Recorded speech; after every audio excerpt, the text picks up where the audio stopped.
जरूरी है। और जैसे कि मैं हमेशा बोलता हूँ कि शरीर से तो स्वस्थ रहना ही है, साथ साथ मन से भी स्वस्थ रहना है, क्योंकि मन से स्वस्थ रहना बहुत ज़रूरी है। कहीं जीवन में अगर कहीं शरीर कमज़ोर पड़ जाए तो उतना प्रॉब्लम नहीं होगा, लेकिन अगर मन कमज़ोर पड़ जाए तो बलवान से बलवान शरीर वाला व्यक्ति भी जीवन में हार जाता है। तं येन तस्मै श्रीगुरवे नमः। श्रीचैतन्यमनोभीष्टं स्थापितं येन भूतले स्वयं रूप कदा मह्यं ददाति शब्दान्तिकं।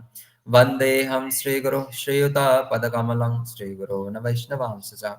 श्रीरूपं साग्रजातं सहगणा रघुनाथान्वितं तं सजीवं साद्वैतं सावधूतं परिजनसहितं श्रीकृष्णचैतन्यदेवं श्रीराधाकृष्णपादान् सहगणा ललिता श्रीविशाखान्वितं स। नमो विष्णुपादाय कृष्णप्रेष्ठाय भूतले श्रीमते जयपताका स्वामिनिति नामिने। नमो आचार्यपादाय निताय कृपाप्रदायिने गौरकथाधाम दयानगरग्रामतारिणे। नमो विष्णुपादाय कृष्णप्रेष्ठाय भूतले श्रीमते भक्तिवेदान्तस्वामिनिति नामिने। नमस्ते सरस्वते देवे गौरवाणी प्रचारिणे निर्विशेषशून्यवादी पाश्चात्यदेशधारिणे। वाञ्छाकल्पतरुभ्यश्च कृपा सिन्धुभ्य एव च पतितानां पावनेभ्यो वैष्णवेभ्यो नमो नमः। ॐ वृन्दाय तुलसीदेव्याय प्रियाय केशवस्य च कृष्णभक्तिप्रददेवी सत्यवत्यै नमो नमः। नमो महावदन्याय कृष्णप्रेमप्रदायते कृष्णाय कृष्णचैतन्यनाम्ने गौरतिष्ये नमः। हे कृष्ण पंचतत्वात्मकं कृष्णं भक्तरूपस्वरूपकं भक्तवतारं भक्त्याखं नमामि भक्तशक्तिकम्। हे कृष्ण करुणा सिंधु दीनबंधु जगतपते गोपेश गोपिका कांत राधा कांत नमस्तुते। तप्त कांचन गौरांगी राधे वृंदावनेश्वरी वृषभानुसुते देवी प्रणमामि हरिप्रिये।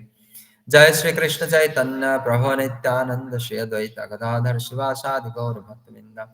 हरे कृष्ण कृष्ण कृष्ण हरे हरे, हरे राम राम राम हरे हरे। तो अभी सभी भक्त लोग मिलकर हम लोग एक बार हरे कृष्ण महामंत्र का उच्च स्वर में, उच्च माने हाई वॉल्यूम में, हाई रेंज में, हाई लेवल में हम लोग हरे कृष्ण महामंत्र का जप करेंगे। तो सभी भक्त लोग अपना वीडियो तथा ऑडियो ऑन कीजिए और रेडी हो जाइए। रेडी? हरे हरे कृष्णा कृष्ण कृष्ण हरे हरे, हरे राम राम राम हरे हरे। श्री श्री मंगलाचरण की, श्रील प्रभुपाद की, श्री गुरु महाराज की, की जय गौर प्रेमानंदे। हरि हरि बोल। हरि बोलो हरि बोलो भाई रे। ठीक है, ऐसे महाप्रभु बोलते थे सबको, हरि बोलो हरि बोलो। ठीक है, तो ओके, हम लोग अभी श्रील प्रभुपाद का प्रवचन पाठ शुरू करते हैं। ओके, तो यहाँ पर हमारे गौ माता है। ओके, ठीक है, फोटो में ही सही गौ माता का दर्शन हो गया। अभी बाजार एरिया में, टाउन एरिया में कहाँ गौ माता का दर्शन करने को मिलता है। अगर मिलता भी है तो बहुत ही जीर्ण अवस्था, एकदम दयनीय अवस्था, कचरा के ढेर में मिलते हैं अभी। जहाँ पर डस्टबिन होता है वहाँ पर गौ माता और हमारा बेल पिता हमें देखने को मिलता है। यही है कलयुग का क्या बोलते हैं उसको, सिम्टम्स या क्या बोलते हैं, लक्षण। लक्षण, कलयुग का लक्षण यही है। कलयुग में गौ रक्षा नहीं होता, गौ हत्या होता है। कलयुग में बेल रक्षा नहीं होता है, बेल हत्या होता है। नेपाली लोग शुकुटी खाता है, शुकुटी कम नहीं है। ओके, तो आज से 7 दिसंबर तुम्हारे देश में कुत्तों की रक्षा होती है और गायों की हत्या, मतलब पाश्चात्य देश में, वेस्टर्न कंट्री। तुम्हारे देश में कुत्तों की रक्षा होती है और गायों की हत्या। कुत्ता सड़क पर टट्टी पेशाब करता है और उसे मनुष्य का सर्वश्रेष्ठ मित्र माना जाता है। और गाय जिसका गोबर, मूत्र और दूध सबसे शुद्ध है, उसे कसाई घर ले जाकर खाने के लिए मारा जाता है। ये है कलयुग का। इसीलिए तो शास्त्र में बोला जाता है ना, कलयुग का मनुष्य कैसे होता है? मंदा समंद मतयो मंद भाग्य, अल्प बुद्धि वाला, मंद बुद्धि वाला। क्या करता है? कुत्तों का रक्षा करता है, जबकि कुत्ता मनुष्य का रक्षा करता है। हम कुत्ता का रक्षा करते हैं और गायों को, जिनका रक्षा हमें करना चाहिए, गायों को फिर क्या करते हैं? हम लोग कसाई घर में ले जाकर काट कर खा लेते हैं। हम्म फिर क्या फायदा हुआ? ऐसा करने से फिर क्या फायदा हुआ गाय को काट कर खाने के बाद? हम्म, ये करने से क्या हुआ, ये करने से क्या हुआ है? कुछ फायदा नहीं हुआ। गाय को काट कर खाएंगे तो फिर गाय को काट कर खाना छोड़ दीजिए, ये करने से, ये नहीं करने से भी कोई प्रॉब्लम नहीं होगा, कोई पाप नहीं लाएगा। हम्म, तो यही है। किस प्रकार की सभ्यता है ये? रूपानुगो को पत्र, 7 दिसंबर 1975। बहुत सुंदर नाम, रूपानुग। हम्म यही है कलयुग का लक्षण। ठीक है, आगे बढ़ते हैं। कलयुग का शुरुआत भी तो ऐसे ही हुआ था ना, एक बहुत ही भयंकर काला, अंधेरा, यानी कि कोयला से भी काला व्यक्ति, जिनकी आंखें बहुत लाल लाल अग्नि प्रकट हो रहा है, वो क्या कर रहा था? बेल। हम्म बेल को क्या कर रहा था? बेल का तीन चार पांव होता है ना, बेल का, गाय का 4 पांव होता है, उसका 3 पांव नहीं था। और एक पांव को भी मार रहा था। तो परीक्षित महाराज वहां पर पहुंचते हैं, तुरंत उनको मारने के लिए धनुष उठाते हैं। पहले के टाइम पे ऐसा था, होता था, गौ हत्या होने से राजा लोग उसको मृत्यु दंड देते थे। अभी तो राजा लोग ही को कम हो जाता है खाने के लिए। हम्म, तो फिर कहाँ से रक्षा होगा? तो ठीक है। कल मैं ये चैतन्य चरितामृत पढ़ रहा था, तो वहां पर बहुत ही सुंदर एक अम, बात वहां पर आया। देखता हूँ, अगर मिल जाएगा तो मैं आप लोगों को दिखा दूंगा, क्योंकि फोटो खींचा है उसका।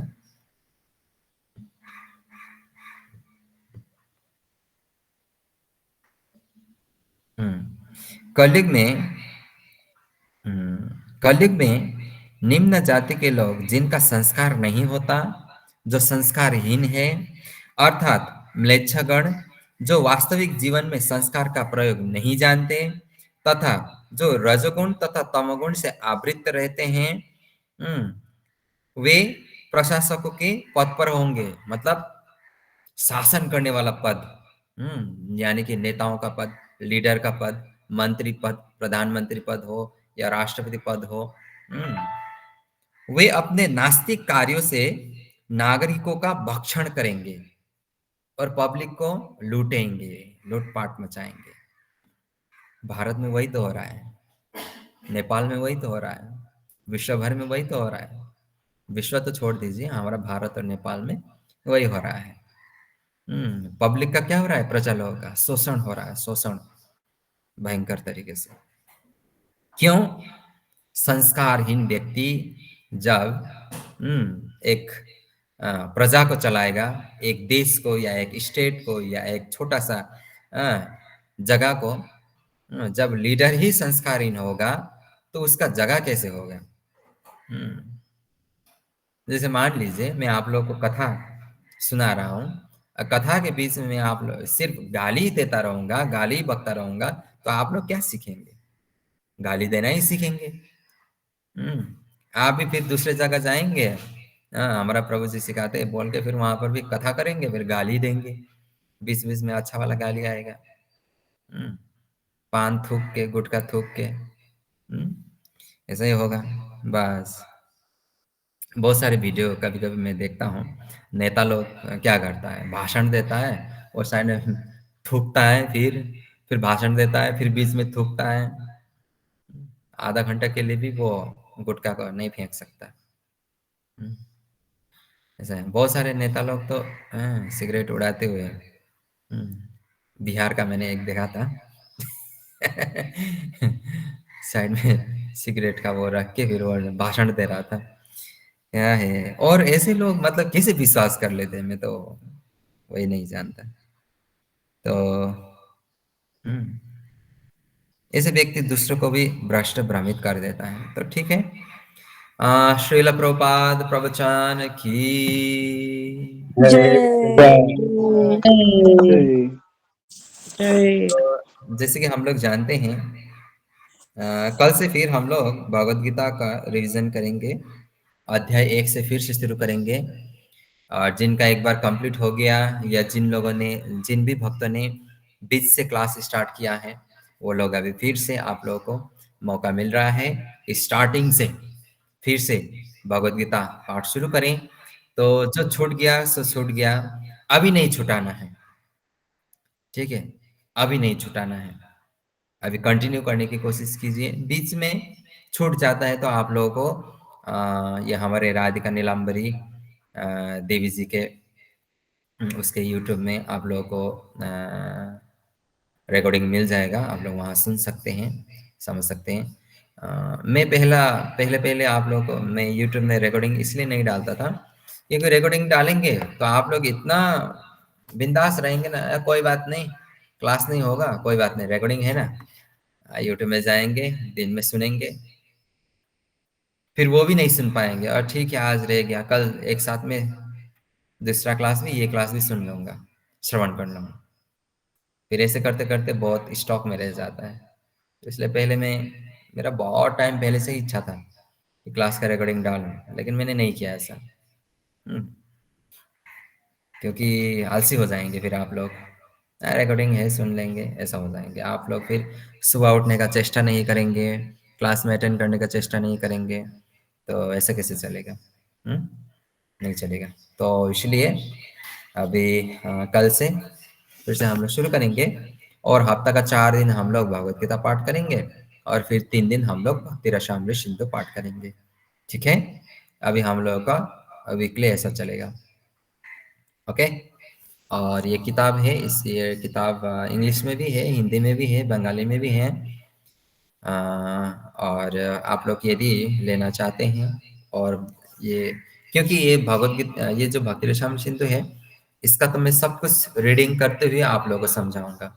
जैसे भगवत गीता का जो मेन सार है, मैं आप लोगों को उदाहरण देते हुए आप लोग को एक्सप्लेन करता था, लेकिन भगवत गीता छोड़कर जितना भी शास्त्र है, मैं रीडिंग करके ही आप लोगों को समझाऊंगा। तो आप लोग भी मेरे साथ साथ किताब लेकर रीडिंग कर सकते हैं, पढ़ाई कर सकते हैं। तो इसलिए ये किताब खरीद सकते हैं, इसका दाम है 250, 250। तो हिंदी में भी है, इंग्लिश में भी है। इंग्लिश में इसका नाम है nectar of devotion, nectar of devotion, English में इसका नाम है नेक्टर ऑफ डिवोशन, हिंदी में और बंगाली में इसका नाम है भक्ति रसामृत सिंधु। नेपाली में भी वही भक्ति रसामृत सिंधु, इंग्लिश छोड़कर तीनों भाषा में भक्ति रसामृत सिंधु करके ही आएगा। नेपाली में है या नहीं है मुझे तो मालूम नहीं है, लेकिन हिंदी, बंगाली, इंग्लिश में आप लोगों को मिल प्रभुजी जाएगा। हजुर, नेपालीमा छ, मसँग नेपाली नै म पढिरहेको छु ए प्रभुजी। अच्छा अच्छा, ओके, बहुत बढ़िया, नेपाली में भी है। ओके, नेपालीमा पनि भक्ति रसामृत सिन्धु नै होला टाइटल त, होइन माताजी? साउन्ड अफ छ माताजी तपाईँको। ओके, तो ठीक है, आगे बढ़ते हैं। भगवान को, शास्त्र को प्रणाम करते हैं, ठीक है? तपाईँले एक हजुर, एक सेकेन्ड पाउनु हजुरसँग। त्यो हजुर। हजुरले जुन मर्जी भयो नि, हजुर। माताजीको युट्युबमा के नामबाट छ त्यो भागवत गीताको? ए म तपाईँलाई व्हाट्सएपमा पठाइदिन्छु नि त, ल ए हस् पठाइदिन्छु, हस् प्रभुजी, हस् डाइरेक्ट क्लिक गर्नुहोस् आइहाल्छ। हस् हस् प्रभुजी, ओके हस् थ्याङ्क ओके, ठीक है। तो अभी हम लोग सही भक्त लोग एक बार प्रणाम और करते हैं। भगवान को जितना बार प्रणाम करें, भगवान तो बोलते हैं मन मना भव मद भक्त मद्दाजिमाम नमस्कुरु, नमस्कुरु, मुझे नमस्कार करो। ठीक है, तो मेरे बीच में से आप लोग भी उच्चारण कीजिए। ओम नमो भगवते वासुदेवाय। ओम नमो भगवते वासुदेवाय। ओम नमो भगवते वासुदेवाय।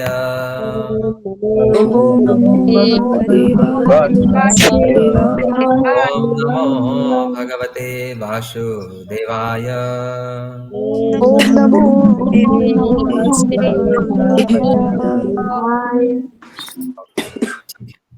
तो सही भक्त लोग, जैसे मैंने पहले ही बोला, अपना 2 कान मुझे दीजिए और अपना दुकान बंद कर दीजिए, क्योंकि अभी हमारे पास कितना समय बाकी है? 6:23 हो चुका है, तो हमारे पास पूरा पूरी 37 मिनट बाकी है आज का भागवत कथा अध्ययन करने के लिए।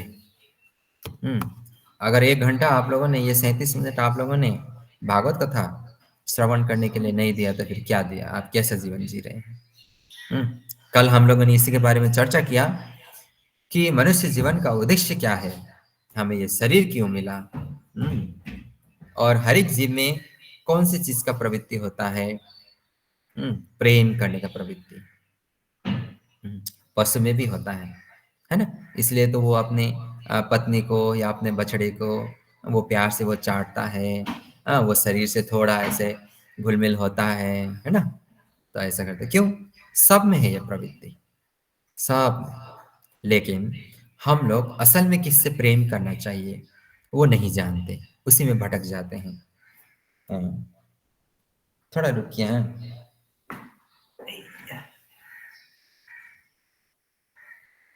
ओके, ठीक है, चार्जर थोड़ा लूज है।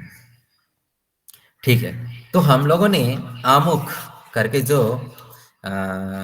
टॉपिक्स था, आमुख मतलब इंग्लिश में क्या बोलते हैं? प्रीफेस। तो हम लोगों ने उसका अध्ययन किया, पढ़ाई किया, लगभग हम लोगों ने 5 दिन लिया। तो वहाँ से हम लोगों ने 6 प्रकार के प्रमुख जो उद्देश्य है भक्ति रसामृत सिंधु पढ़ने का, वो जाना, या भक्ति रसामृत सिंधु हमें क्या समझाना चाहता है वो हम लोगों ने जाना।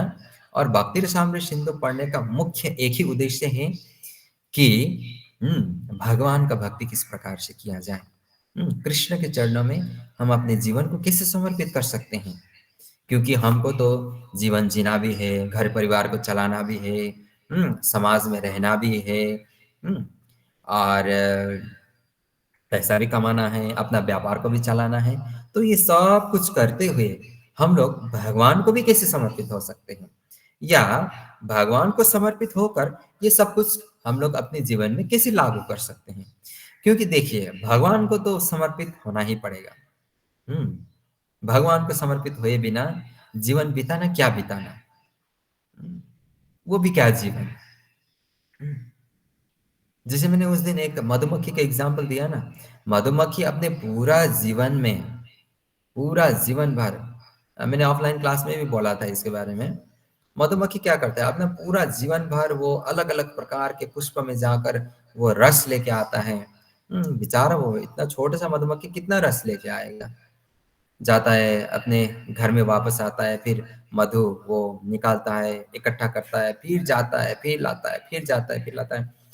तो मैंने आप लोगों को उस दिन भी बोला था कि मधुमक्खी अपने एक कंप्लीट जो होता है ना, मधु लाने में कंप्लीट, वो कितना बार कंप्लीट जब होता है, तो वो अपने जीवन भर का जो अवधि होता है वो कितने बार वो पृथ्वी का चक्कर लगा चुका होता है? कम से कम 3 से 4 बार अपने पूरा जीवन में मधुमक्खी।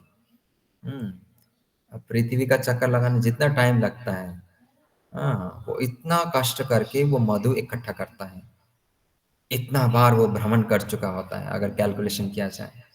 मैंने बहुत टाइम पहले, लगभग आज से 15-20 साल पहले मैंने देखा था, ये इसके बारे में सुना था कि मधुमक्खी अपने पूरा जीवन में इतना बार ट्रैवल करता है, मतलब यात्रा करता है मधु इकट्ठा करने के लिए। इतना परिश्रम, इतना कठिन परिश्रम, एक मधुमक्खी इतना कठिन परिश्रम करता है, लेकिन अंत में उसका मधु कौन खाता है? सपाचट कर देता है इंसान। मेहनत करता है वो, खाता है कोई और। तो इसी प्रकार से यदि भगवान को समर्पित किए बिना हम लोग जीवन जीते हैं तो यही है, पूरा जीवन परिवार को पालने पोसने में ही हम लोग जीवन दे देते हैं, घर परिवार को चलाने में, घर को संभालने में, और अंत में मृत्यु आ जाता है, हाथ में ठेंगा, कुछ नहीं। और आपने जो कुछ भी कमाया, जीवन भर जो मेहनत किया, ना खाते हुए रात दिन, हाँ, आधा नींद करके, आधा पेट करके, आधा कपड़ा पहन के, या आधा खर्च करके, आधा कपड़ा मतलब कम कपड़ा पहन के, बचत करके पूरा जीवन इस तरीके से बिताया, और आपके जाने के बाद फिर जो परिवार है, मेरा पिताजी ने, मेरा भाई ने, मेरा दादा ने, मेरा पुत्र ने इतना ही छोड़ के गया है, वही हम लोग कभी संतुष्ट नहीं कर सकते। कंप्लेन ही करेगा वो, नहीं नहीं, कोई संतुष्ट नहीं होगा। काश इतना, कम से कम इतना तो बैंक बैलेंस छोड़ के गया होता, थोड़ा हम लोग का पढ़ाई में काम आ जाता, थोड़ा खाने पीने में काम आ जाता, थोड़ा साल के लिए हम लोग का काम चल जाता। यही, फिर क्या फायदा हुआ? ये मधुमक्खी का जीवन जैसा हो गया। इसलिए मधुमक्खी हमें एक शिक्षा भी देती है। दो, ये पहला शिक्षा ये हुआ, लेकिन एक प्रमुख शिक्षा है जो मधुमक्खी हमें देती है, जो हमें अपने जीवन में लागू करना होता है। तो कौन सा शिक्षा है?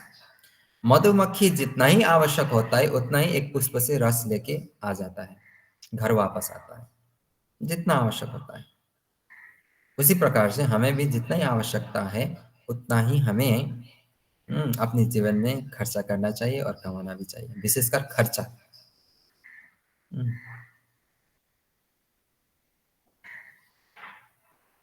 ज्यादा कमाने से क्या फायदा अगर आपका खर्चा ही कम नहीं हो रहा है? तो हमारा खर्चा ज्यादा है तो फिर ज्यादा कमाने से क्या फायदा? जितना भी कमाओ नहीं होगा। तो इसी प्रकार से हम लोग, इसी तरीके से हम लोग एक शिक्षा ले सकते हैं, दो प्रकार की शिक्षा। भगवान को तो समर्पित होना ही पड़ेगा, कोई दूसरा उपाय नहीं है। भगवान को शरणागत होकर हमारे जीवन को आगे बढ़ाना पड़ेगा। जैसे मैंने तो अभी 5 मिनट पहले बोला, सब कुछ करते हुए भी भगवान का शरणागत कैसे हो, हमें ये नहीं सोचना चाहिए। भगवान का शरणागत होकर मैं सब कुछ कैसे करूं, कैसे मैनेज करूं, ये हमें सोचना पड़ेगा। दोनों सुनने में एक ही है। सब कुछ अपना जिम्मेदारी को निभाते हुए मैं भगवान का भक्ति कैसे करूं? नहीं, भगवान का भक्ति करते हुए मैं अपनी जिम्मेदारी को कैसे निभाऊं? सेकंड वाला ऑप्शन हमें चूज करना पड़ेगा, सेलेक्ट करना पड़ेगा, नहीं तो फिर हालेलुया। ओके, तो भूमिका में आगे बढ़ते हैं। मंगलाचरण। हाँ, तो मंगलाचरण में क्या है आप लोग देख सकते हैं, भूमिका। ठीक है, तो यहाँ पर ये भी हम लोग पढ़ेंगे, पूरा डिटेल्स में जाएंगे, क्योंकि ये शास्त्र कोई मामूली शास्त्र नहीं है। इसका एक एक शब्द हमें पढ़ना पड़ेगा, नहीं छुटाना है। मंगलाचरण। भगवान कृष्ण परम पुरुष, समस्त कारणों के कारण तथा समस्त रसों अर्थात शांत, दास्य, सख्य, वात्सल्य, माधुर्य, ठीक है, और हास्य, करुण, भयानक, वीर, रौद्र, अद्भुत तथा विभत्स रसों के आगर हैं। टोटल यहां पर कितना रस हुआ? 1, 2, 3, 5, 6, 7, 8, 9, 10, 11, 12। 12 प्रकार के रस, यानी कि 12 प्रकार के रति, या 12 प्रकार के रस होते हैं जिसके द्वारा हम लोग भगवान के साथ जुड़ सकते हैं या संबंध स्थापित कर सकते हैं, रिलेशनशिप या रिलेशन स्टैब्लिश कर सकते हैं। लेकिन ये 12 रसों में प्रमुख 5 रस जिनके बारे में हम लोग ज्यादा से ज्यादा चर्चा करते हैं, वो 5 प्रमुख रस क्या है? शांत, दास्य, सख्य और वात्सल्य और माधुर्य। माधुर्य। ये 5 प्रकार के रस से हम लोग कोई ना कोई एक संबंध पकड़ के भगवान के साथ जुड़ सकते हैं। अगर आप दास्य भाव रखना चाहते हैं तो भगवान को अपना स्वामी मानिए, आप अपने आप को भगवान का दास। इस प्रकार से कि भी आप भगवान के साथ संबंध दिव्य आकर्षक स्वरूप के द्वारा तारका, पालिका, श्यामा, ललिता तथा अनंत श्रीमती राधा रानी जैसे गोपियों को मोहित कर लिया है। और यही दिव्य आकर्षक ये जो स्वरूप है भगवान का, है ना, सब गोपियों को आकर्षित करके रखा है या नहीं रखा है? आप लोगों को भी तो आकर्षित करके रखा है। हम लोग विग्रह, भगवान का विग्रह देख के ही आकर्षित हो जाते हैं। गोपीजन तो भगवान को साक्षात देखते हैं। है कि नहीं? भगवान का स्माइल से ही कामदेव भगवान का चरण देख के ही बेहोश हो गया था। कामदेव जानते हैं ना, जो सबको सुंदरता प्रदान करते हैं, जो सबके हृदय में वो प्रेम करने का जो भाव या स्वभाव उसको प्रकट करते हैं, वो है कामदेव। कामदेव से ज्यादा हैंडसम कोई नहीं, लेकिन कामदेव भी जिसका हैंडसमनेस मतलब उनका चरण का सुंदरता देख के ही वो बेहोश हो गया, पूरा देख ही नहीं पाया। उनका मैंने सुनाया था ना एक लीला, ये कौन है जो सब कुछ उसके पीछे दीवाना है, पागल है, क्योंकि सबको सुंदरता प्रदान करने वाला तो मैं हूं। कौन है ऐसा व्यक्ति ये वृंदावन में? तो देखने के लिए गए छिपकर। कृष्ण आ रहे थे। कृष्ण का चलने का स्टाइल 22 प्रकार का प्रमुख चलने का स्टाइल है। कृष्ण 22 प्रकार से उनका वॉकिंग स्टाइल है। सोचे, कभी हाथी के जैसे चलते हैं, कभी घोड़े के जैसे चलते हैं। अदा इतना सोचिए, उनका चलने का स्टाइल ही इतना प्रकार का है, तो अभी हमारा तो सोच से परे है कृष्ण की सुंदरता।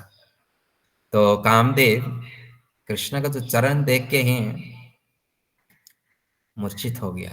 बाप रे, इतना सुंदर चरण कैसे हो सकता है? तो सोचिए। तो ये है सर्व आकर्षक का लक्षण। भगवान ने सबको, सब गोपियों को आकर्षित करके रखा है।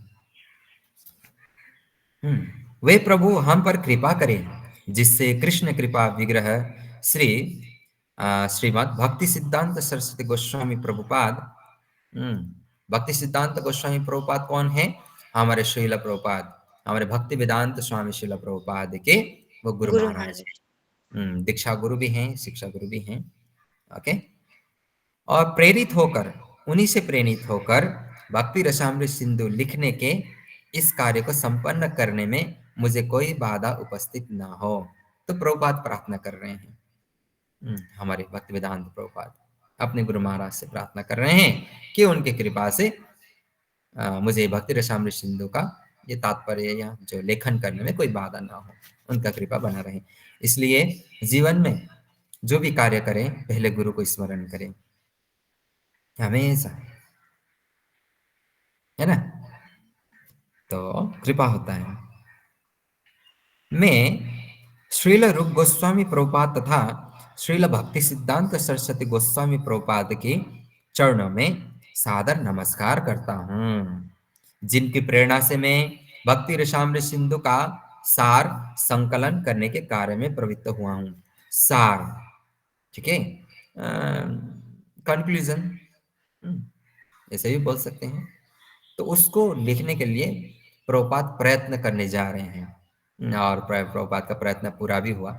जो हम लोग ये शास्त्र पढ़ रहे हैं, क्योंकि इसका टोटल 5 भाग है। तो प्रभुपाद ने एक ही भाग में, यहाँ पर 2 भाग है इसके अंदर भी, लेकिन पहला भाग प्रमुख है। यह ग्रंथ आज से 500 वर्ष पूर्व, ध्यान पूर्वक सुनने में लास्ट में क्वेश्चन करूंगा। यह ग्रंथ आज से 500 वर्ष पूर्व पश्चिम बंगाल में कृष्ण भावनामृत आंदोलन का प्रसार करने के लिए प्रकट हुए श्री चैतन्य महाप्रभु द्वारा प्रतिपादित परम भक्ति विज्ञान है। और श्री चैतन्य महाप्रभु कौन है? चैतन्य राधा महाप्रभु कृष्ण के युगल अवतार। या राधा कृष्ण के युगल मिलित अवतार। श्री कृष्ण चैतन्य राधा कृष्ण नाही अन्य। समझ में आया? ओके, ठीक है। श्रील रूप गोस्वामी इस ग्रंथ का शुभारंभ अपने अग्रज एवं श्री सनातन गोस्वामी को सादर नमस्कार करते हुए करते हैं और यह प्रार्थना करते हैं कि यह भक्ति रसामृत सिंधु उन्हें अत्यंत रोचक लगे। रूप गोस्वामी ना जो भी ग्रंथ लिखता था अपने गुरु यानी कि अपने जो अग्रज यानी कि सनातन गोस्वामी अपने बड़े भाई उनके लिए लिखते थे। जब कोई रचना होता था तो सबसे पहले जाके अपने गुरु को अर्पित करते थे, सनातन गोस्वामी को, अपने बड़े भाई को। अब पहले के टाइम का देखिए, बड़ा भाई गुरु होता था, अभी का बड़ा भाई गोरू होता है भाई के लिए। तू मुझे सिखाएगा, रुक तेरे को ऐसा लात मारूंगा ना। अभी छोटा भाई के लिए बड़ा भाई गोरू। छोटा भाई बड़ा भाई से कम नहीं। मैं तेरे तेरे तू मेरे को छोटा समझ के मेरे को कम मत समझ, तेरे में ज्यादा बल है। अभी तो ऐसा है जमाना उल्टा हो गया। पहले देखिए अपने बड़े भाई को गुरु मानकर सब अपना जो भी रचना कला है वो उनको समर्पित करते थे। जब तक वो क्या बोलते हैं सैंक्शन नहीं करेंगे उस चीज में, अनुमति नहीं देंगे, तब तक वो किसी भी का ये स्टार्ट नहीं करेंगे, ठीक है, पब्लिश नहीं करेंगे। वे आगे प्रार्थना करते हैं कि इस भक्ति रसामृत सिंधु में निवास करते हुए श्री सनातन गोस्वामी राधा कृष्ण की सेवा में सदैव दिव्य आनंद का अनुभव करें। रूप गोस्वामी हमेशा अपने बड़े भाई अपने गुरु सनातन गोस्वामी को आनंद प्रदान करने के लिए वो अलग अलग प्रकार के रचना करते थे। मैंने एक दिन कथा सुनाया था कि एक बार हमारे जीव गोस्वामी ने किस प्रकार से अपराध किया था। जब रूप गोस्वामी ने कुछ रचना किया और सनातन गोस्वामी को वो दिखाने गया तो जीव गोस्वामी ने वहां पर एक मिस्टेक निकाला था। ये आपका मिस्टेक हुआ है। तो फिर वहां पर उनको दंड मिला था। जीव गोस्वामी को वहां से बहिष्कृत कर दिया गया था, क्योंकि रूप गोस्वामी सीनियर है ना, तो अपराध किया। तो किसी दिन सुनाऊंगा फिर से, बहुत सुंदर कहानी है।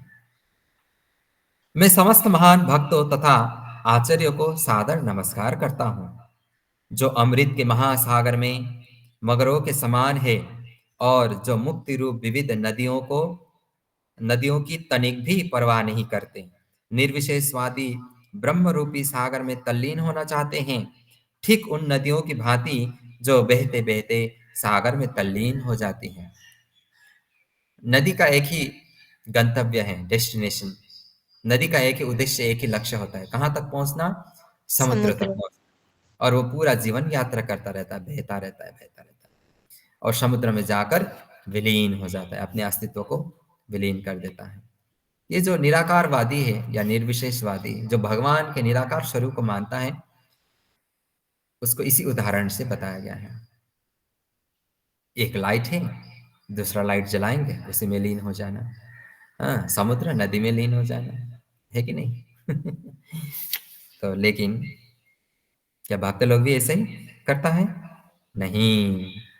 भक्त भगवान का साकार साक्षात रूप का वो क्या करता है? पूजा, आराधना, सेवा, प्रेम भाव रखता है वो, ठीक है। सागर की तुलना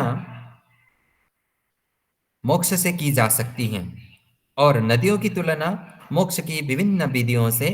निर्विशेषवादी नदी जल में निवास कर रहे हैं जो अनंत सागर में मिल जाते हैं। उन्हें इसका पता नहीं है कि सागर तथा नदी में समान रूप से असंख्य जलचर भी हैं जो मगर सागर में रहते हैं। वे उन नदियों की परवाह नहीं करते जो सागर में आकर मिलती रहती हैं। भक्तगण सदैव भक्ति रूपी सागर में रहते हैं और नदियों की तनिक भी परवाह नहीं करते। दूसरे शब्दों में, जो शुद्ध भक्त हैं वे भगवान की दिव्य प्रेमा भक्ति रूपी सागर में सदैव रहते हैं और उन अन्य विधियों की परवाह नहीं करते जो सागर में क्रमशः गिरने वाली नदियों के तुल्य हैं। जैसे यहाँ पर नदियों की तुलना अलग अलग प्रकार के विधियों, अलग अलग प्रकार की विधियों के बारे में मतलब एक तुलना किया गया है, कंपेयर किया गया है, एक एग्जाम्पल दिया गया है कि अलग अलग विधि मतलब अलग अलग प्रकार के नदी। भगवान तक पहुंचना ही है, भगवान तक ही पहुंचना है, लेकिन अलग अलग विधि है। लेकिन सर्वश्रेष्ठ विधि कौन है? भक्ति, भक्ति योग का विधि। तो यहाँ पर क्या बोला, क्या उदाहरण दिया? समुद्र में रहने वाले मगर, वो नदियों में रहने वाले वो जलचर की परवाह नहीं करते। क्यों करेगा भाई? उसके साथ में तो पूरा स्टोरेज है स्टोर है, गोडाउन है, स्टॉक है पूरा।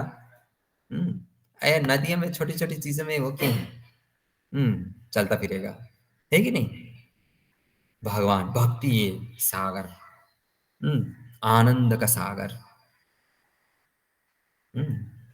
श्रील रूप गोस्वामी अपने गुरु श्रील सनातन गोस्वामी से भक्ति रसामृत सिंधु की रक्षा उन तार्किकों से करने की प्रार्थना करते हैं जो व्यर्थ ही भगवान के भक्ति योग विज्ञान में दखल देते हैं। जो सिर्फ ज्ञान रखता है ना, बुद्धिजीवी होता है वो लोग भी, शास्त्रों के ज्ञान रखता है, लेकिन भक्ति में दखल देते हैं। नहीं, ये भक्ति पागल जैसा है, रोना धोना, एक विग्रह एक मूर्ति को लाना, पत्थर का मूर्ति, काठ का मूर्ति, और उसको खिलाना पिलाना, क्या है ये पागल जैसा? अलग अलग तर्क देता है कि नहीं? वास्तव में देखा जाए तो भक्ति पागलों के लिए ही है। मैं हमेशा बोलता हूं ना, कोई पागल ही कृष्ण भक्ति करेगा, सज्जन व्यक्ति नहीं करेगा। क्योंकि सज्जन व्यक्ति भगवान के विग्रह को तुम पत्थर के रूप में देखेगा। कोई पागल ही है जो पत्थर में भी भगवान को देखेगा, है कि नहीं? कोई पागल ही है कि पत्थर में भगवान को देखकर उसको भोग खिलाएगा, है कि नहीं? हमारे प्रभुपाद क्या है? पागल है। कैसा पागल? कृष्ण प्रेम का पागल, प्रेमी, पागल प्रेमी। और हम लोग श्रुति का पागल प्रेमी, शुभांगी का पागल प्रेमी, हर्षिता का पागल प्रेमी।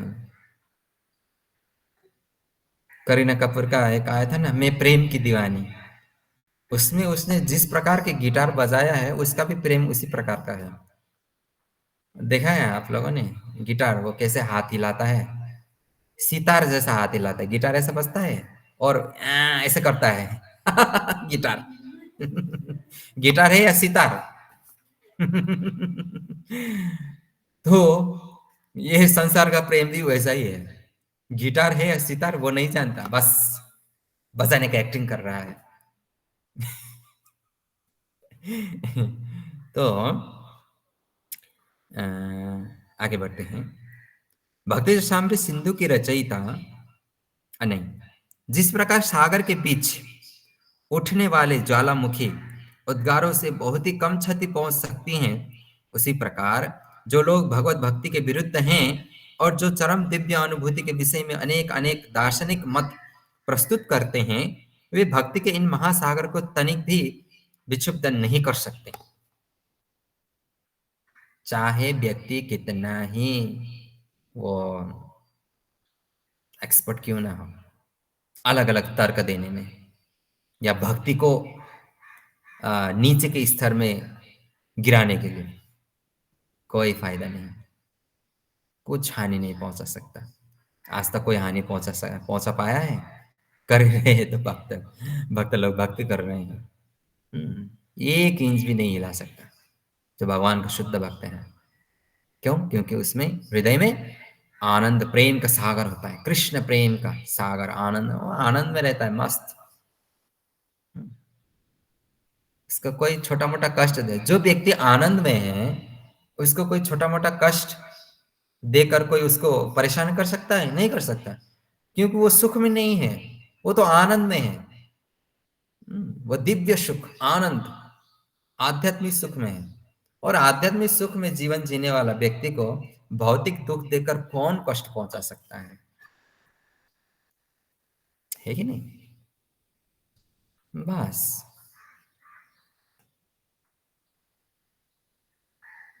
ये चीज हमें थोड़ा समझना पड़ेगा।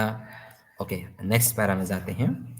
भक्ति रसामृत सिंधु के रचयिता श्रील रूप गोस्वामी नम्रता पूर्वक निवेदन करते हैं कि वे कृष्ण भावना अमृत को सारे संसार में फैलाने का प्रयास कर रहे हैं। ये कृष्ण भावना अमृत क्या है? कृष्ण भावना का अमृत है। क्योंकि हम लोग भौतिक जीवन जीते हुए हम लोग क्या है? हम लोग अमृत नहीं विष पान कर रहे हैं। भगवान को भूलकर जीवन जीना मतलब विषालु जीवन जीना, विष भरा जीवन। और रूप गोस्वामी महाप्रभु के भक्त रूप गोस्वामी, उन्होंने ये भक्ति रसामृत सिंधु इसका रचना क्यों किया? क्योंकि वो हमारे अंदर से ये विष का भाव निकाल कर फेंक कर वो अमृत का भाव, कौन सा अमृत? कृष्ण प्रेम का अमृत का भाव वो हमारे अंदर विकसित करना चाहते हैं। एक ही उद्देश्य है, हमारे जीवन को वो अमृतमय बनाना चाहते हैं, कृष्ण प्रेमामृतमय, कृष्ण प्रेमामृतमय वो बनाना चाहते हैं। विषा विष विषालु नहीं, ठीक है? हम लोग पहले से हम लोग जानते ही हैं, हम लोगों ने कितना विष पिया है भक्ति जीवन में आने से पहले। अभी हमको पता चल रहा है आस्ते आस्ते कि जीवन में हमें कितना विष पिया, और पिएंगे तो अंत में मृत्यु होगा, फिर नया जन्म। कृष्ण भावनामृत आंदोलन के समस्त प्रचारकों को श्रील रूप गोस्वामी के चरण चिन्हों का अनुगमन करते हुए इसी मनोवृत्ति से काम करना चाहिए।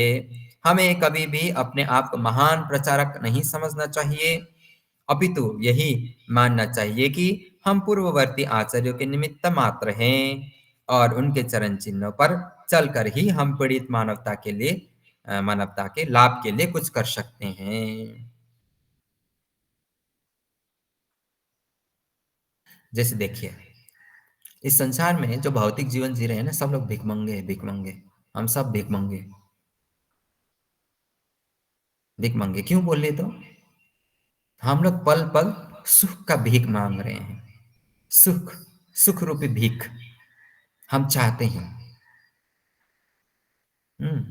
और उसको पूरा करने के लिए हम लोग भीख मांगते हैं कि नहीं?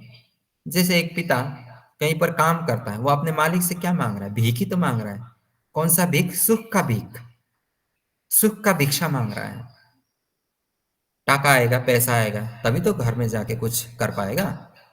किसी का मम्मी काम करता है, माता जी काम करते हैं कि अपने संतान को सुख का भीख देने के लिए वो भी सुख का भीख मांग रहा है। सब लोग भीख मंगे, हम लोग नंगे पुंगे हैं। नंगे पुंगे भीख मंगे हम सब लोग। तो रूप गोस्वामी हमें शिक्षा दे रहे हैं। अभी देखिए, भीख मंगा को जितना भी आप भीख देंगे वो भीख मंगा ही रहेगा, है कि नहीं? आप हांगकांग मार्केट गए होंगे, हफ्ता 10 दिन पहले आपने जिस भिखारी को 10 रुपए दिया है वो आज भी भीख ही मांग रहा है कि नहीं? उसका भीख मांगना खत्म हुआ, वो तो और नंबर 1 भिखारी हो गया। जितना हम भीख देंगे वो उतना हाईएस्ट लेवल में वो भिखारी होगा। भीख देने से किसी का वो गरीबीपन या क्या भिखारीपन वो खत्म नहीं होता। प्रभुपाद को भी ऐसे ही बोला गया था,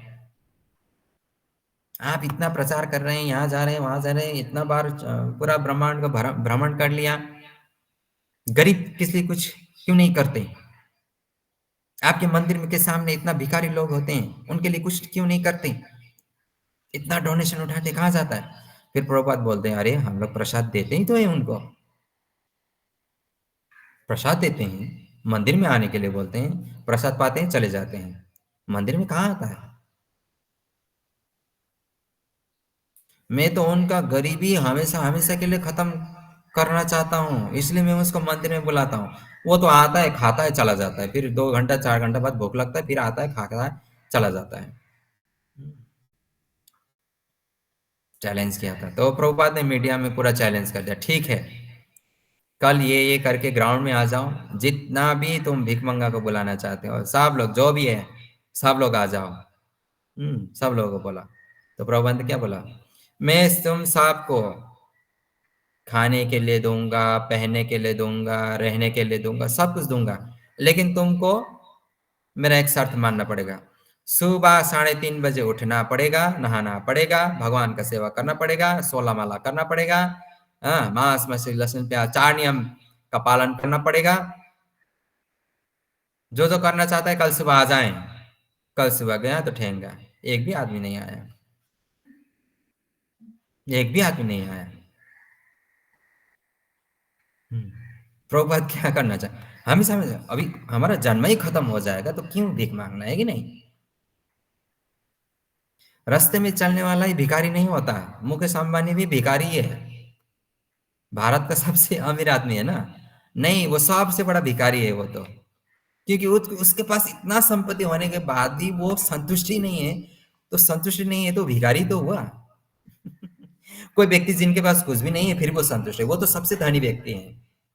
क्यों, संतुष्ट मन है उसके पास, इसलिए वो सबसे धनी व्यक्ति है। संतुष्टि मन जिसके पास है ना, उसके पास कुछ नहीं होता है, वो संतुष्टि होता है। खाने के लिए एक रोटी मिल जाए संतुष्ट, नहीं मिला उपवास करेगा, है कि नहीं। जैसे हमारे हरिदास ठाकुर जी कितने संतुष्ट व्यक्ति थे वो, 24 घंटा में 22 से 22.5 घंटा, कभी कभी 23 घंटा, कभी कभी पूरा 24 घंटा वो भगवान का नाम जप करते रहते थे। फिर 1 घंटा के अंदर 2-4 घर जाते थे भिक्षा मांगने के लिए, थोड़ा कुछ मिलेगा तो खा लेते थे, नहीं मिलेगा तो उपवास, चल भाई चैंटिंग शुरू करते हैं। ऐसे थे हमारे, इसलिए उनको नामाचार्य बोला गया। हम्म। जब तक हम संतुष्ट नहीं होंगे तब तक हम भिखारी ही रहेंगे। तो हमें इसको जड़ से खत्म करना पड़ेगा, जड़ से। 2-4 पैसा देकर ये खत्म नहीं होने वाला, ये गरीबीपन और गरीब भी बढ़ेगा। ये इसमें अच्छा कमाई है, चल भाई कुछ मेहनत भी नहीं करना पड़ेगा, बस हाथ फैलाना है, थोड़ा गंदा कपड़े पहन लेना है। आता है ना छोटा छोटा बच्चा, वही छोटा बच्चा है, ऊपर से और एक छोटा बच्चा लेके आता है, मैं करते देना, ये मालिक दो ना, भैया दो ना। कुछ खाएगा बोलने से नहीं खाएगा, मेरे को 10 रुपया ही चाहिए, वो सीधा बोलता है। एक बार मैंने 5 रुपया दे दिया, वो उस वहीं पर है बोल के फेंक के चला गया, 5 रुपये फेंक के चला गया। हम्म, सीधा खाने के लिए कुछ खरीदे तो नहीं लेगा, सीधा बोलेगा मुझे 10 रुपया चाहिए। ऐसा लगता है कि उसके पिताजी ने मेरे जेब में 10 रुपया डाल के गया है, इस तरीके से इतना हेवी लोड से मांगता है वो। हाँ, चेक पोस्ट में एक बार मैं टोटो से उतरा, एक आदमी मेरा पैर पकड़ने लगा, और वो इतना बड़ा सा अपने साइज का वो बोरी, लगभग वो 19-20 साल का था, अट्टा कट्टा। हम्म अगर थोड़ा अच्छे से मुंह धोता तो वो हैंडसम भी था, मुंह ना धोने के कारण वो थोड़ा भिखारी जैसा लग रहा था। तो वो टोटो से नीचे उतरते ही तो हम लोग तो वही धोती कुर्ता में अपना उत्तर प्रदेश में रहता था, तो हम लोग जा रहे थे, तो ऐसा किया उसने, तो पैर पकड़ने लगा, तो मैंने बोला, वो टोटो वाला ने उसको मतलब दूर हटो ऐसे ऐसे बोल रहे थे, क्यों परेशान कर रहे हो, दूर हटो।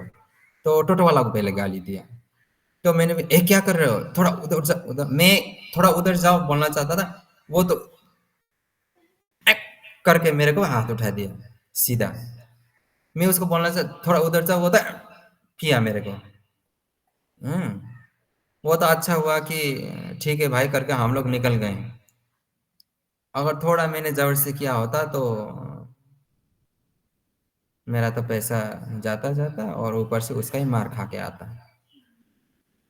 आजकल का कलयुग का भिखारी, 21st सेंचुरी का मॉडर्न ज़माना है ना, तो भिखारी लोग भी एडवांस हो चुका है। जैसे टेक्नोलॉजी एडवांस होते जा रहा है, भिखारी लोग भी एडवांस होते जा रहा है।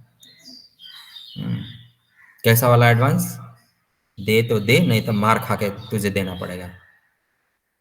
हाँ, देने वाला को मार खाना भी पड़ेगा, देना ही पड़ेगा। अभी शायद मुझे लगता है भविष्य में ऐसा ही होगा। जो देने वाला होता है पहले वो 2 थप्पड़ खाएगा, फिर ये हुजूर दूंगा दूंगा करके वो 20 रुपये 50 रुपये देगा। अभी 2-4 साल बाद तो शायद 50 से नीचे नहीं लेगा भिखारी लोग पैसा। जो कैसे होगा? ये तो जड़ से खत्म करना पड़ेगा, जड़ से। तो प्रभुपाद ये जड़ से ये खत्म करना चाहते हैं। रास्ते में चलने वाला ही भिखारी नहीं होता, घर में रहने वाला भी, महल में रहने वाला भी, वो भी भिखारी होता है। ये भौतिक संसार में है, तो सब लोग नंगे पुंगे भिख मंगे हैं। इसलिए तो अंतिम समय में नंगा पुंगा ही जाना पड़ता है। क्यों भाई? भिखारी थे, भिखारी हैं और भिखारी ही जाएंगे। समझना पड़ेगा इस बात को। मनुष्य जीवन क्यों मिला? कृष्ण प्रेम रूपी धन प्राप्त करने के लिए हमें मिला, और ये प्रेम धन जो है हम लेके जाएंगे। वो सोनम कपूर वाला नहीं, जो सलमान खान का प्रेम रतन धन पायो, वो नहीं। कृष्ण प्रेम का धन। हरि नाम छाड़ी जीवेर अन्य धन नाही रे। जीव का एक ही मात्र धन है, जो एक बार कमाने के बाद हमेशा आपके साथ रहता है, मृत्यु के बाद भी। और वो धन ऐसा धन है कि हमारा जन्म मृत्यु को काट देता है। फिर से दोबारा इस संसार में आने का लफड़ा ही खत्म। आज शरीर ही नहीं मिलेगा तो दुख कष्ट काहे का? तो यही प्रेमामृत हमारे हृदय में, हमारे चेतना में, हमारे भावना में विकसित करने के लिए श्रील रूप गोस्वामी ने हमको ये ग्रंथ प्रदान किया है, भक्ति रसामृत सिंधु। ओके, तो आज हम इसी पैरा में विश्राम देते हैं। ठीक है, तो ओके, तो कल हम लोग भक्ति रसामृत सिंधु 4 भागों में विभाजित कर दिया गया है। जिस प्रकार सागर को कभी कभी 4 भागों में विभाजित कर दिया जाता है। तो कल हम लोग ये वाला लाइन से शुरू करेंगे। ठीक है, ओके। तो अभी हम लोग यहीं पर हम लोग का आज का कथा को विश्राम देते हैं। आशा करता हूँ आप लोगों ने ध्यानपूर्वक श्रवण किया होगा अपना दुकान बंद करते हुए। तो ठीक है, अभी किसी का कुछ प्रश्न है, कोई डाउट है या कोई कन्फ्यूजन है तो आप लोग पूछ सकते हैं। अगर नहीं है तो हम लोग अपने प्रभु को बुलाएंगे। उन्होंने क्लास ज्वाइन किया है, मुझे ऐसा लगता है। प्रभु क्लास ज्वाइन किए हैं। तो हरे कृष्णा। प्रभु प्रणाम। अगर आप क्लास में हैं तो कृपा करके दर्शन दीजिए। ठीक है, सभी भक्त लोग प्रभु को बुलाइए। हरे कृष्णा कृष्ण प्रणाम। प्रभु जी प्रणाम। प्रभु जी प्रणाम। हरे कृष्णा प्रभु हरे जी प्रणाम। कृष्णा कृष्ण कृष्ण हरे हरे राम राम राम हरे हरे। हरे कृष्ण प्रभु जी प्रणाम। सभी भक्तों को ठंडी मौसम का बहुत बहुत शुभेच्छा है। स्वागत है, ठंडी का स्वागत है ना। आज बहुत बड़ा शीत भी है। आज बहुत दिन का बाद में आपका शीत दिखाई जा रहा है। हरे कृष्णा। हरे कृष्णा तो प्रभु जी, मेघालय में तो बहुत ठंडा पड़ गया। बहुत ठंडे है ना। हाँ, पूरा मेघालय में तो देखो ना, बारिश का जैसा गिर रहा है शीत भी। तो हम लोग का सिलीगुड़ी में पहली ठंडा दिखाई दे रहा है। जी आपके शीत है अभी। तो शीत का मौसम में ये बहुत अच्छा, ये ठंडा दिखाई दे रहा है तो बहुत अच्छा है। मौसम का जो अनुभव भी हम लोग का करना चाहिए। हरे कृष्णा। तो आज से है बहुत स्पेशल डे है। ऐसे वरुण षष्ठी, ये बहुत स्पेशल, जगन्नाथ को एक स्पेशल एक पोशाक पहना जाते हैं, ठंडी का पोशाक। तो ये ठंडी पड़ गया, तो आज से अरुण षष्ठी है। तो अरुण षष्ठी में स्पेशली एक पोशाक पहना जाता है भगवान को। और ये सादा पोशाक पहनना चाहते हैं, मारुआ पोशाक बोलते हैं, पोशाक बोलते हैं उसका, जो व्हाइट कलर खरखरा का। व्हाइट कलर का। अच्छा। ऐसा पोशाक पहना जाता है। ये बहुत भी महत्व है। ये हम पुरी में हम देखते हैं, तो पुरी में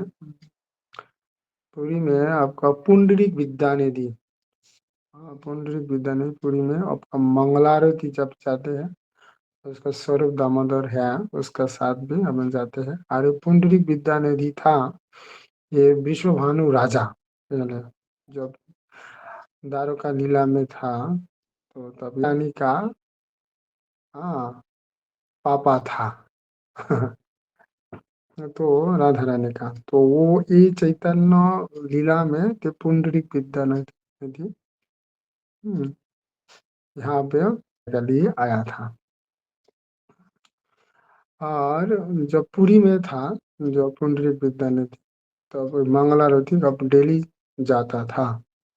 उसी समय में आपका आज का दिन है, जो इसका सफेद पोशाक उसको पहनाया।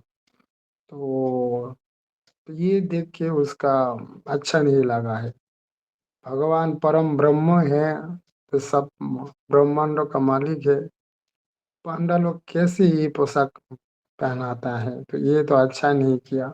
ये बहुत बड़ा उसका में डाउट आया था, ये पहनना नहीं चाहिए था, अच्छा नहीं लगा। तब ये सोच के तो घर में आया था, रात को जगन्नाथ उसका घर में आ गया। आने के बाद उसका दो गाल में थोड़ा थप्पड़ लगाया, सांप का चौड़ा ऐसे करके। सो आप कौन है मेरा हम मेरा भक्त का बनने वाला, मेरा भक्त मेरा जैसा पोशाक पहना है तो इतना अच्छा है, तो आप बनने वाला कौन है? आप ऐसे बोल सकता है? तो मेरा भक्त जो बनाएगा जो खिलाएगा वही मेरा अच्छा है। हाँ, तो इसीलिए उसको दो थप्पड़ लगाया। और थोड़ा थप्पड़ लगाने के बाद उसको बाद ये पूरा गाल थोड़ा फूल गया था, और पूरा लाल हो गया उसका। हम्म, तो दूसरा दिन में सरल दामोदर में आया था, पुंडरीक विद्यानिधि को मंगल आरती जाने के लिए। तो वो दरवाजा खटखट कर रहा है, तो वह नहीं उठ रहा है। तो नहीं उठ रहे हैं, तो सर्व दामोदर की वजह से चला गया मंगल आरती में जगन्नाथ को। उसका बाद और भी रिटर्न जब आया मंगल आरती का करने का बाद, तो आया तब भी नहीं, आपका दरवाजा नहीं खुल रहा है। तो इसका और भी जोर जोर के बोलना शुरू किया, बोला आपको क्या हुआ, आप क्यों नहीं उठ रहा है, क्या हुआ आपका, बात बोलो। तो जब दरवाजा खुला है, देख रही है तो स्वरूप दामोदर है, और पार्षद भी है, और गाल भी पूरा फूल गया था, उसके ढक के रखते हैं इसे करके। तो क्या हम ऐसे मुख तरह घुमाओ, तो देखे पूरा घुमाया तब पूरा लाल हो गया, क्या हुआ हम।